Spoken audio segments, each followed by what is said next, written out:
Hello, my name is Jory Wright. This presentation is for Accounting 6650. In this presentation, I will be discussing a whistleblower named James Alderson. His story is called He Blew the Whistle and the Health Giants Quaked.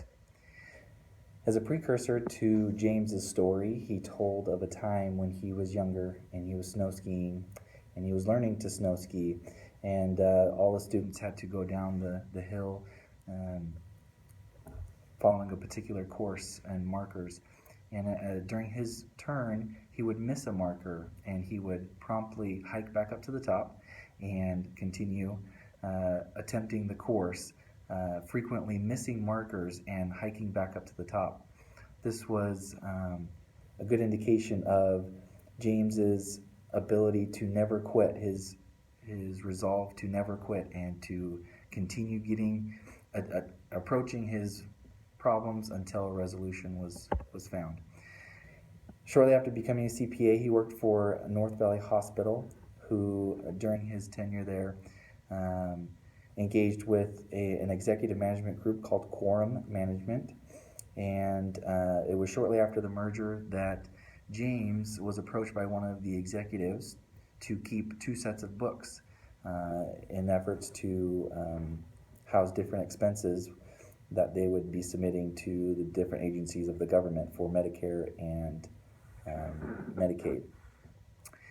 James was very cautious about this and even spoke up and said that this sounded like fraud. So the executive blew it off, but in a couple weeks after this particular event at a management retreat in Juneau, Alaska, James was notified that he was being released of his position with the hospital, and he was very determined that this was because of his refusal to comply with the creating two sets of books of expenses. He promptly filed a wrongful termination suit against the company and requested and reviewed files, which he specifically requested for the books, the two separate sets of books. He researched what it meant, spoke to a former executive of North Valley who was a mentor of his, and did a lot of research on how to approach the situation, knowing that what they were doing was fraud. He notified the government before he was able to file. He filed a complaint at a federal courthouse, eventually hiring personally an ex-Medicare auditor and lawyers. He had to hire lawyers to help push the federal government lawyers along in the encouragement to continue to pursue the case. This eventually helped involve the FBI, and ultimately the government did join the case, and they did come to a settlement with the Quorum Executive Management.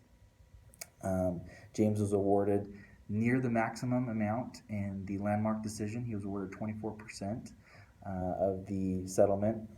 The total settlement with Quorum and the government was $85.7 million. James was awarded just over $20 million of that, of his 24%. The IMA standards that James followed was the standard number 3 under integrity. I believe the point number 2 and 3 are what he truly followed. This was refraining from engaging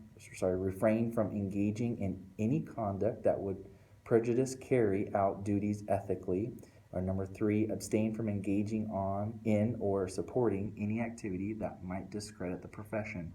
He obviously, early on in his story, he proves that he did not initially engage, and in fact, he immediately rejected the request to go along with his executive's request. The remainder of the IMA standards resolution of ethical conduct, lines 1, 2, and 3, discussing the issue with your immediate supervisor, audit committee, board of trustees, or owners, maybe even speaking to an IMA ethics counselor or consulting an attorney. James skipped directly to the third option, which was consulting with an attorney. In conclusion, James refused to be involved with the perceived fraud. He stalled in time by filing a wrongful termination suit, gained more information and knowledge on the facts, and he really worked and researched towards a solution, a resolution to the issue. His steadfast stick-to-itiveness really helped him continue down the path until the resolution was met involving the federal government and a lawsuit against corn management. James is a good example of a good whistleblower, and I enjoyed learning about his story. That's my presentation.